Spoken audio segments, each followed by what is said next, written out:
Tere kõigile! Suvi on läbi ja ongi käes 1. september. Euroopa Parlament alustas oma sügishooaega, lapsed on tagasi koolis ja täna tähistatakse teadmiste päeva. Mina hoian teid ka edaspidi kursis sellega, mis toimub Euroopa Parlamendis ja kindlasti räägin ka nendel teemadel, mis on Eestis põletavad. Aga täna tahaksin ma teadmiste päeva puhul eelkõige õnnitleda kõiki neid, kes kas alustavad või jätkavad teadmiste kogumist. Teevad nad seda siis lasteaias, koolis, kõrgkoolis, huviringides või kuskil mujal. Eraldi tahaksin õnnitleda õpetajaid, huviringe juhte, pedagooge. Ma arvan, et eelmine õppeaasta oli teile võib-olla isegi keerulisem kui õpilastele.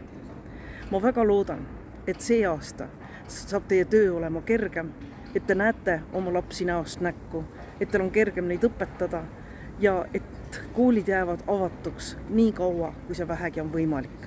Sest see sõltub meist kõigist, milline turvalisus saab olema meie laste, meie õpetajate jaoks ja milline ümbrus saab meid ümbritsema COVID-i mõttes. Nii et kõik, kellel on võimalik vaktsineerida ennast, palun vaktsineerige. Aga täna teadmiste päeval tahan ma soovida algavaks õppeaastaks palju uusi teadmisi, palju uusi ja huvitavaid kohtumisi, palju arutelusid ja mõtisklusi ja just sellist õppeaastat, et kui me juunikuus õppeaastale tagasi vaatame, on südames hea tunne.